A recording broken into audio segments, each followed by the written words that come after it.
Hi everybody, it's David Lee of Vital Health again for our small Wednesday class. And I just wanted to do a short segment on today's topic, which I'm going to talk about, which is how to turn failures into a success using this really cool life is a game principle that I learned in one of my coaching programs. So in every situation in life, when we're in a predicament or a situation, we look at it as a game. I thought that was kind of profound because if you look at everything you do in life, it actually is a game. It's just a serious game, that's all. It's an actual game, okay? Because games consist of what? Someone losing and someone winning. Games consist of rules, right? Every game has a rule. And life has rules, right? We have rules. You go to work for the government, there are rules, right? If you show up late after a while, you will get fired, right? There are rules you have to abide by to win in that game, right? There are rules that you have to follow if you want to get promoted. There are rules that you have to follow if you want to make money. So life is a game in many instances. So what I want to show people is how to turn your failures. So when you're in a situation where you feel like you're failing, where it's actually not working out, you can actually change the rules so that you still win that game. So to make this very clear, it's all about attitude. It's on how you perceive the situation that causes you to feel like you win. Because this whole idea of winning and feeling, like winning and losing is based on a feeling, right? Like when you win something, you feel good, and when you lose something, you feel bad. So feelings have a lot to do with winning and losing, right? So it's about the feeling that you're trying to create. So here's a really cool story. One of our coach teachers, Kevin Trudeau, who was the main coach in my program years ago, he talked about this guy. He was a multimillionaire that he used to go golfing with. And he said this guy just loved to golf. Okay, so he would schedule a time with Kevin and say, come golfing with me. And they'd go out on the tee for like 5 hours. But the problem was he was terrible at golf. So no one really wanted to play with him. So he was so bad that when he tried to drive the ball, he wouldn't even hit the ball properly. The ball would roll about 15 feet. Like he couldn't even drive the ball off the range. He was that bad. But Kevin would play with him, and what he noticed was he would still have a great time. He would just like be laughing and joking and just loved it. And like Kevin just looked at him one day, he said, "You're really enjoying this, aren't you? Like, I mean, you're terrible, but you're actually having a really good time." And he said, "Yes." He said, "I have a rule. I have a rule. As long as the ball is going forward, I'm having a good day." So he changed the rule of what he perceived as a good game compared to what other people perceived as a good game. So he changed the rule.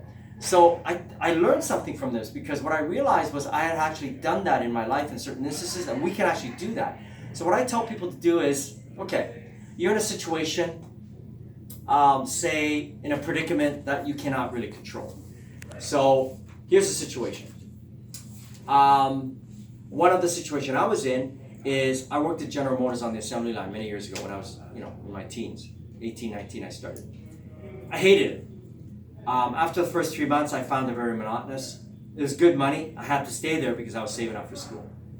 But I was not crazy about the place. So I felt like I was losing every day. I felt like a failure working there, but I changed the rules. So what I did was I set goals for myself, and I focused on excelling in my bodybuilding and working out at the gym. So as I excelled, as long as I had a good week at the gym, I was winning. As long as I excelled, every few months, and I did better in the gym, or I increased the weight that I lifted, or I was getting leaner, or whatever that I was trying to accomplish in my sport, I felt like I was winning, even though the job that I was in made me feel like I was losing. So what I tell people to do is change the rules of the game. Change the rules of where you're at, okay? So here's another example. I have a student right now I'm coaching, and he's going through university, and he's a visa student, and he actually lives with me, and he's trying to make enough money to pay for all his tuition. And his girlfriend and him, they broke up. So he feels kind of like a loser because she's this very smart A+ student who got a scholarship. and he didn't do as well as her academically, so he feels kind of like a failure compared to her. And she kind of rubbed his face in it. So I told Saeed, I said, Saeed, you have to change the rules of this game so you can feel better about yourself, so you feel like you're winning. And I said, look at it this way. Focus on what you're good at, right? So he actually started this business with me, and he's actually doing well at it. He's doing online business. And because he's actually doing better at it, I said, every time you increase in this business and you make some money and you feel like you're moving forward, you're winning, right? So look at it as you're still winning the game, right? Because you changed the rules and you're focusing on this being important to you to make you feel good instead of what your girlfriend said about you. So you can change the rules of what makes you feel good and what makes you a winner in that game. Okay? So this is what's so powerful. So let's make this real. So now I want to get some examples. Susan, can you give me an example of a situation that you were in the past? It doesn't even have to be something that's happening now. But can you remember a time, can you give me an example of a real life situation that maybe you were in the past or whatever, where you felt like you were losing, where the game of life, whatever you were in, you felt like you were losing or failing? Trying to learn French, I guess. Okay, trying to learn French, okay. And how long has that been going on for?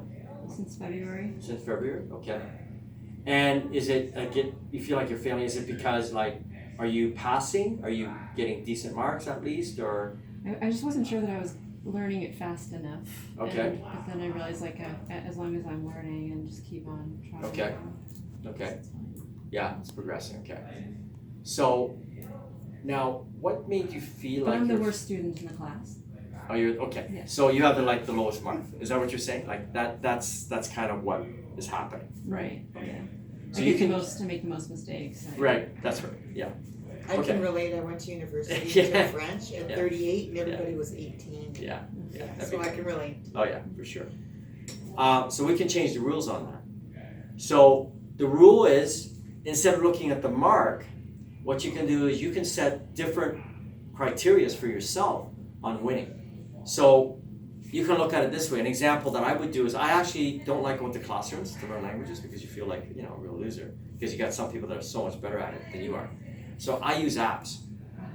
So you can get Mondly, which is this amazing language app you can buy. I bought it. And I'm actually trying to learn Korean whenever I get a chance. And French, actually. And they go through so many lessons and then you get points, right? Mm-hmm. So it doesn't even based on tests. It's based on how many lessons I go through. So if I know I can go through one lesson a day, which is like 10 minutes, 12-minute, 15-minute lesson, I've had a good day. See, I changed the rules. So instead of me having to go to a classroom setting for an hour and a half class twice a week with a French teacher and that's going to mark me, I use an app that I'm paying for, and that sets my rules, right? Like it's my rules. Yeah. So that makes me feel good, right? Mm-hmm. Whereas the other one doesn't make me feel good. Either way, you're learning French. So that's an example. Okay. Leanne, can you give me an example of something that happened in your past or any situation where you feel like you were failing in whatever it was? Trying to be able to talk to my boys again. Okay. Yes. All right. So they're like in their 20s or whatever, and they're just kind of rebellious. They're kind of hard to talk to. Right. They're not listening. Okay. All right. Okay. All right. So you feel like you're failing as a mother. Is that what you're saying? Yeah, Or you feel like you're not. I'm feeling alienated. Okay, feeling alienated. Okay. All right. So what we can do is we can look at it this way. We can look at Tanya, if you want, you can give it to Oscar and continue on. So what you do is this. What else can you do? So what you can do is you can maybe communicate with your boys a different way, where they have no way of making you feel like shut out. So how I would do is this. I would maybe either write a note or a letter, say once a month, right? Every couple months, expressing how you feel and what you would like to convey and communicate to your boys about a certain topic. They don't even have to reply. But your rule can be, as long as I've done my part in communicating the truth as a mother to them, one day they will read that, Yeah. right? Like my mother wrote to me for like 5 years, I didn't reply to her. Oh, Yeah. So I know what that's like. okay, And it piled up for years. yes. And then one day when I overdosed on drugs, I finally started listening to her. So what I'm saying is, you still conveying your message, sending it out there, is still your rule of winning. Okay, So as long as you know that you've done your part, you won. yeah, They can't say that you didn't try. They can't say that you didn't speak the truth to them. Yeah. It's now in their court. The ball's in their court. They have to respond. It's not your responsibility to respond. It's their responsibility. You've done your part as a mother. yes. Therefore, you've won. And actually, if they don't respond, because sometimes the responses are hurtful. Yeah. It's probably. It's actually better. It's better. It's yeah. better. And I get my stuff. That's right. out. And that way, you can write the letter without anyone giving you backlash, without getting into a conflict, and you say your piece, right? Yeah, that's a great idea. Yeah. So you've changed the rules, Yes. right? You've Yeah. changed the rules. Okay. Okay. Tanya, can you think of something that in the past, Stephen, where you felt like, like right now, lately, you feel like you're winning, it's great. But, there was past circumstances where you felt like, you're failing or whatever, things were not working out. Well, Give me an sure. example. Yeah,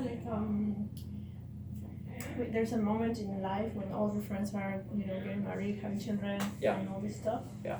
I did the same, but I didn't have children, so that was always, a problem in comparison. And I'm Okay. blah blah blah. Were you married before? Yeah, Oh, yeah. I'm divorced. But so, no kids. Okay. No kids, so it took me a while to change the rules. Yeah. To not feel like I had or something is lacking or Yeah, something. That you had failed as Yeah. a wife or whatever. Yeah, exactly. So Okay. that's a good example. Changing the rules. Like Okay. some of us were not meant for that, so Okay. we were meant for other things. And today, my friend mothers, they tell me, well, I've been able to move around, right? I don't have to be in one city because I can move around. Yeah. I don't have school to worry about or stuff like that. Mhm. And I've been moving around, and actually my friends are like, oh, I wish I could do that, but I have like 3 kids, 4 kids, and schools and stuff like that, and they can't. So Now, do you have friends that have children, right? You were saying yeah. that you go and see, right? Yeah. So here's where you can change the rule. Yeah. So being a parent, that need or that feeling or that experience for you of being a mother or a mentor to a younger child Mm-hmm. could also be replaced by, okay, I can still live out Yeah. my winning attitude of experiencing what it's like to be a parent or a mentor to a younger life by being maybe a godmother Mm-hmm. to your friends' children. Yes. And I've seen my friends do this, some of my friends, where they literally become like a godparent to their best friend's girlfriend. So when their best girlfriend goes away for holidays with her husband, they would then babysit the kids for a couple of weeks. And those children ended up developing a relationship with them and being very close. So that fulfills your need. So you've changed the rules. Yeah. That you don't have to be a direct parent, but you can still have an influence and have a rapport and have some mentoring experience of being almost kind of like a surrogate parent figure to kids, Well, I right? don't think there's need anymore. Like actually, like for me, it's not. For even- you, it's not even an issue. issue That's right. anymore, Yeah. I do have the relationship with Yeah. some of my friends' children. Yeah. But I feel that like that. there's No, not you've something- changed the rules Yeah. because you're accomplishing other areas in your life that are making up for that, right? Exactly. Yeah. Yeah. How I did it was, so my rule was, I've been married twice, no kids, right? But every once in a while, I get that little, tinge, like it's normal, right? I was married for a very short while, for 1.5 years, and I was a stepdad. So I experienced what it was like to have 2 teenage boys look up to me, and I was kind of their stepdad, which is a kind of an awkward situation because they already had a dad, right? So a stepfather is a really weird position because you don't really know what you are. Okay. You're kind of their friend because they already have a dad they go to every other weekend that they live with and that they go and see. So you can't really take the place of that, right? But I could still be a sounding board. And what I found was I was kind of like their big brother friend, right? They'd come to me and talk to me about stuff that they couldn't talk to their dad about, okay? So what I learned was I get to live this out as a teacher in the supply board because I get to walk into classrooms and I'm kind of like a surrogate parent. You're a facilitator and you are responsible for these kids for the 6 hours that they're in school with you. 4 hours, right? They watch every move you make, right? So that fulfills me without the responsibility of taking them home. right? So it's kind of interesting. I've been able to, and it's kind of nice because by the end of the week I had enough, right? Like I'm done. Like grade 7 and 8, I'm done. Like I have nothing more to give. Go home. That's right. I'm glad you get to go home. And that's why a lot of teachers are actually saying like they actually don't have kids Oh, okay. because Yeah. they spend so much of their time giving to you're giving to 120 kids Yes. all year, right? So that's why a lot of them decide not to have children. Yeah.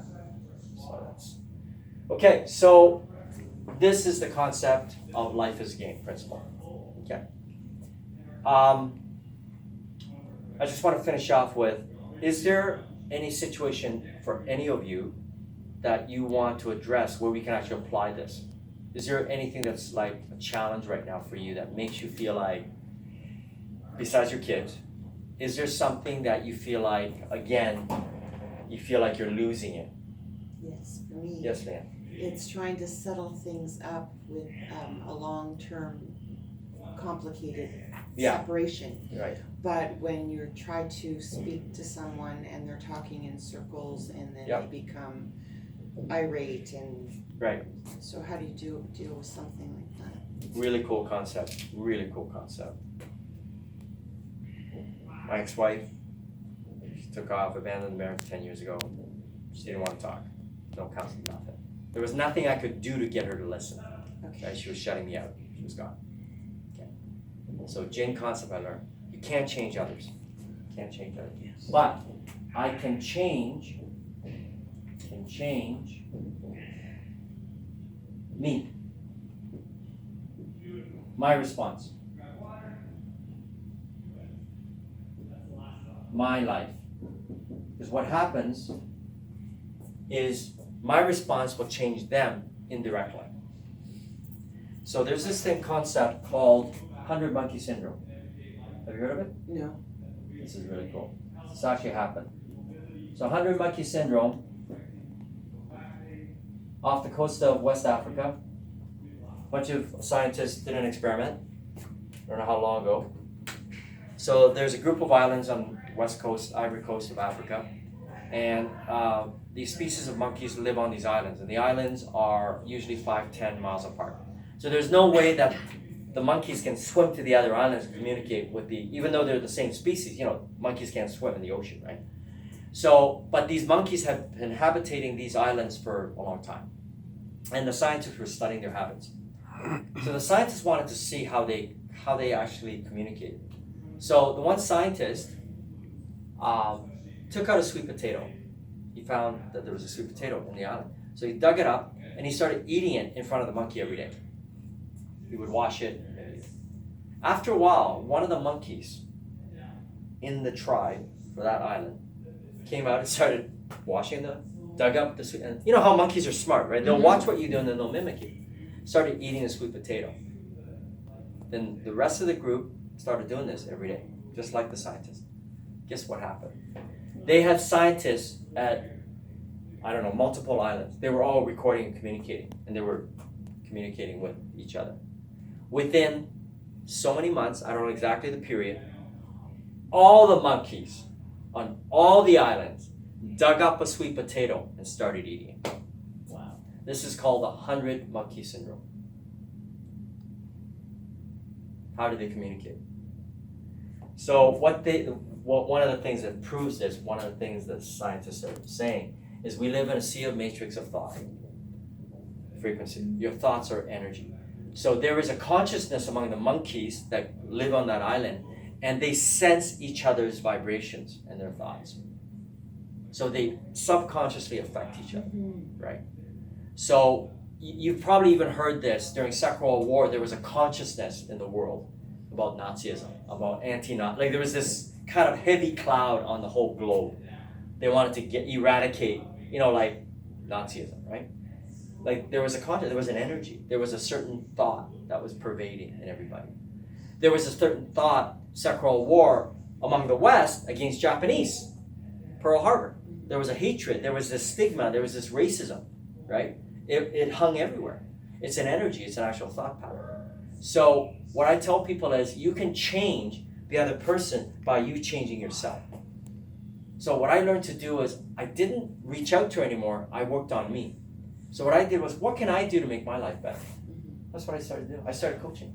I started learning, how can I overcome this and get to a place where that person doesn't get to me anymore? How can I become stronger in my life, right? So you know what they say, the best way to get even is get as happy as you can. That's the best revenge. Get as happy as you can with your own life. That's the best revenge. Okay. Because it changes everybody else. And they're controlling you. They're actually, they still have power over you Yes. if you're getting upset by what they do, right? You're giving them power. That's what I started to realize, right? So Jen has this concept, care but not that much.